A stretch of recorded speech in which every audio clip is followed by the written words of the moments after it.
Bom dia, eu sou Alexandre Matias e esse é mais um Climatias Diário de Quarentena. Hoje é sexta-feira, dia 3 de abril de 2020 e sim, eu usei essa camisa outro dia. E daí a primeira dica já, né? E daí? A sugestão é, não fica usando a mesma roupa por dias diretos. Acaba de usar a roupa do dia, como você ficou o dia inteiro em casa e provavelmente a casa está limpa, a roupa não propriamente sujou. Então vai lá, dobra, guarda e usa de novo outro dia. Não tem problema, ninguém vai ver. E até fico. Deixo aqui uma dica, porque eu não tenho muito. Meu repertório de vestuário é bem limitado. Sou bermuda e camiseta, pra mim isso que importa. No mundo ideal, até pé descalço. Mas tem gente que tem vasto repertório vestuário, então, pô, aproveite esses dias para tirar essas roupas do armário, né? Vestir roupas que você não vestiria em casa, mas porque está em casa. Eu acho que isso tem um efeito psicológico considerável.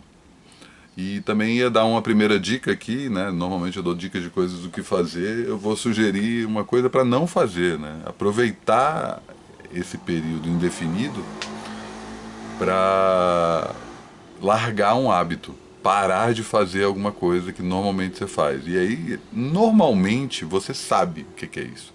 Claro que são coisas, tipo, você quer parar de beber, você quer parar de fumar, isso é mais sério, assim. E parar de beber eu tô falando sério, assim, não tô falando só parar de encher a cara.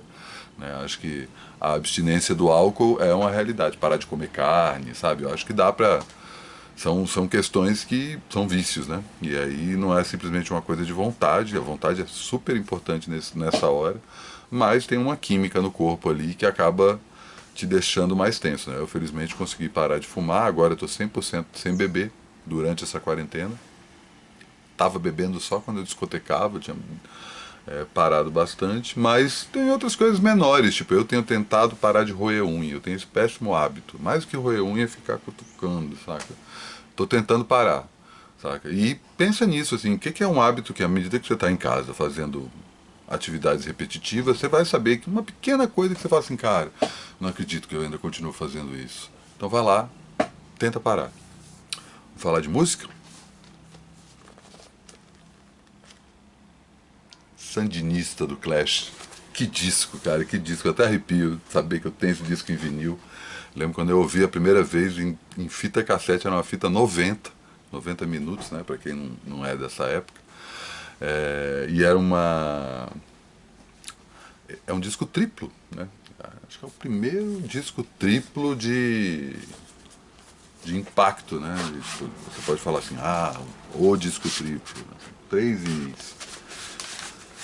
E foi o sucessor do irrepreensível London Calling, né? O London Calling é uma das obras-primas da história da música gravada no século passado. Ali não estou nem falando de história do rock, a história do punk, a história da música independente, não é propriamente independente, mas enfim, você entendeu? Ou da música de experimentação, né? Porque o London Calling é um momento em que o Clash vira e fala assim, cara, a gente não é só isso. A gente não é três acordes, guitarra, baixo, bateria e vamos foder com tudo, saca? Não, a gente tem outras camadas. Eles já tinham dado pistas disso com a conexão com o reggae, né? O público jamaicano na Inglaterra era grande, o reggae estoura mundialmente no meio dos anos 70, mais ou menos na mesma época em que o punk começa a ser gestado, né? Aquele momento de insatisfação social na Inglaterra que, enfim, mais por conta da política da época, acaba usando a música como uma válvula de escape, e isso acontece tanto no punk quanto na comunidade jamaicana que morava em Londres, e esses dois grupos começam a sacar. Tem um agente crucial aí, teve no Brasil aí acho que 2 anos, até pude conversar com ele, Don Letts, que é um dos, talvez a pessoa chave aí nessa conexão, e o London Calling é o disco em que o Clash começa a puxar outras coisas para além do que a gente entende como punk esteticamente.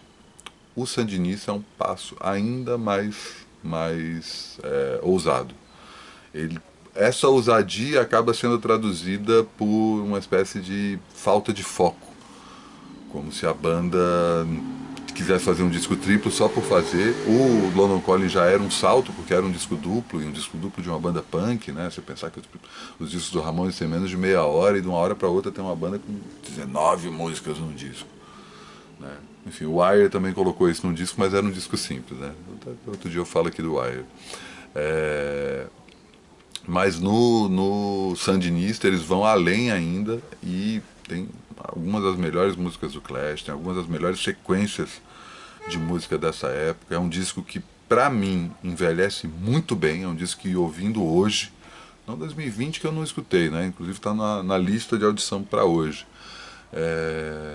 Puxei ele aqui justamente para ouvir ele. Eu ouvi acho que ano passado, mas aquela coisa de bota o disco para arrumar a casa.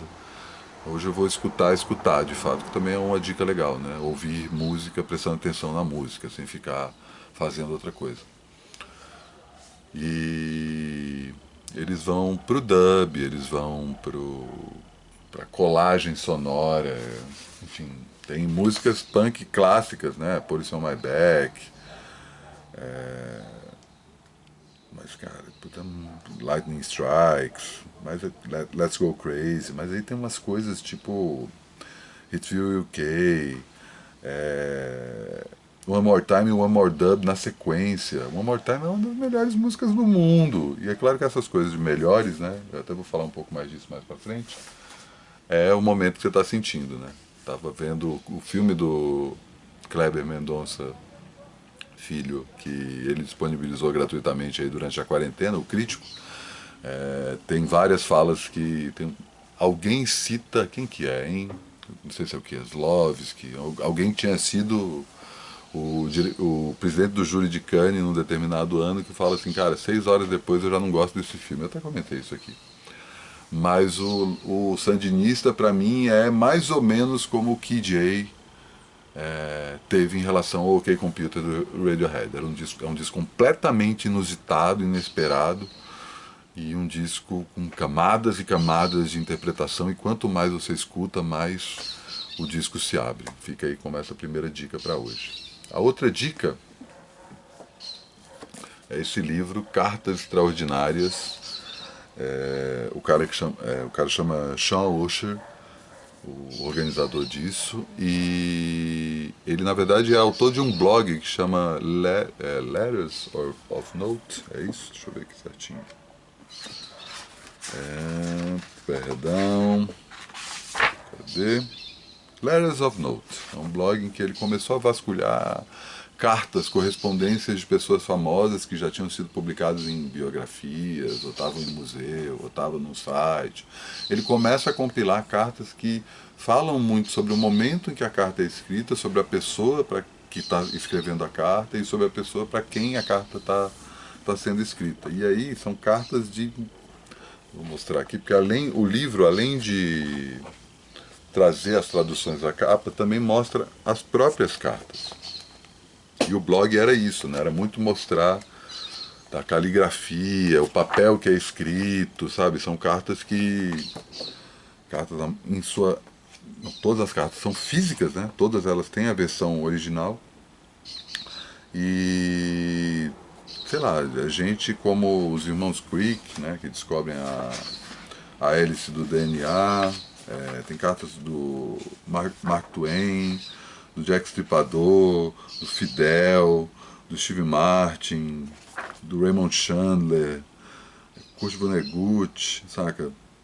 Muita gente foda, e tem uma coisa que é quando o cara tá escrevendo para uma pessoa só, por mais que as pessoas às vezes sejam uma instituição, tem uma coisa que, um jeito de se expressar que não é o mesmo jeito público, né? Eu piro muito nisso. Quando eu tive na Flip, que homenageou a Ana C, teve uma mesa sobre as correspondências dela, né? Aquela poeta carioca, morreu ali no começo dos anos 80. E não lembro quem que estava dando a palestra, que comenta que a carta é um texto escrito para uma literatura escrita para um único leitor. Então esse caráter pessoal da carta, ele carrega um valor completamente diferente do que se a carta fosse pública. Eu vou ler aqui uma das cartas, uma carta que o Nick Cave escreveu para MTV. Espero que eu consiga, aí eu preciso de mais 2 minutos para ler essa carta. É uma carta simples. A 21 de outubro de 1996. A todo o pessoal da MTV, eu gostaria de começar agradecendo a todos pelo apoio que vem me dado nos últimos anos e pelas indicações a melhor artista masculino que muito me lisonjeiam. Sei do tempo dedicado à divulgação dos meus duetos com Kylie Minogue e PJ Harvey, que constam no meu último álbum Murder Ballads. Então, mais uma vez, expresso meus sinceros agradecimentos. Dito isso, sinto a necessidade de pedir que retirem minha indicação a melhor artista masculino e quaisquer prêmios ou indicações que possam surgir nos próximos anos. Envolvo pessoas que sempre têm mais à vontade com a natureza competitiva dessas cerimônias de premiação. Eu não me sinto.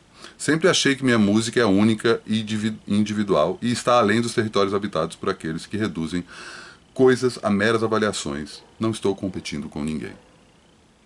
Minha relação com minha musa é delicada até mesmo nos melhores momentos e eu me sinto na obrigação de protegê-la de influências que possam afetar sua frágil natureza.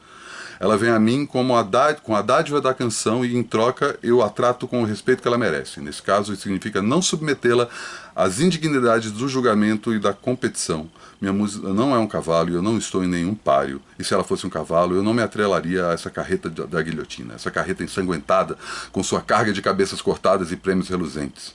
Minha musa poderia se assustar, poderia me abandonar. Portanto, mais uma vez agradeço ao pessoal da MTV e o empenho e a energia dedicados ao meu último álbum. Agradeço sinceramente, agradeço, mas não, muito obrigado. Cordialmente, Nick Cave. E vou chamar o convidado de hoje, meu grande amigo Bruno Natal, que vai falar de um livro que eu já falei outro dia. Isso inevitavelmente iria acontecer, só que ele dá mais detalhes além do que eu falei. Vai, Bruno.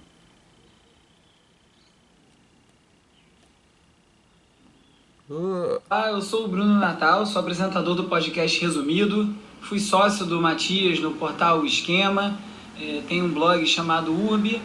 Ele me convidou aqui para dar algumas dicas, a primeira de sanidade mental, e ele me pediu para falar um pouco sobre atividades com os filhos. Eu tenho um filho de 8 anos e não é fácil ficar trancado esse tempo todo em casa com uma criança.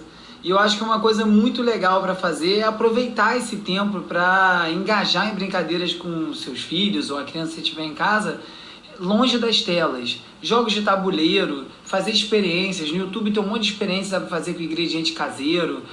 Dá para você fazer jogos, brincar com outros amigos, aí usando a tela, mas envolver os outros amigos que ele tem na vida social dele na escola, em outros lugares, para ele poder manter esse contato e continuar construindo essas pontes. Eu acho que o mais importante é conseguir se divertir e estar presente com o seu filho quando você estiver ali, porque a criança sente isso, né? A qualidade da relação passa muito por aí. E na dica de cultura, eu vou sugerir o livro Sensual Adulto, do André Cesar Nobai, mais conhecido como Cardoso, meu amigo do Matias. Lançou um livro novo depois de muito tempo. Eu vou até botar um áudio aqui no podcast, eu convidei ele para falar sobre o livro. Olha o que ele falou. A história do sensual adulto, na verdade, é o menos interessante e menos relevante, embora seja, claro, o principal. Eu queria fazer um livro que ele fosse fácil de ler, que as pessoas tivessem vontade, ou seja, cheio de cliffhangers, né? Cheio de ganchos para te segurar para o próximo capítulo.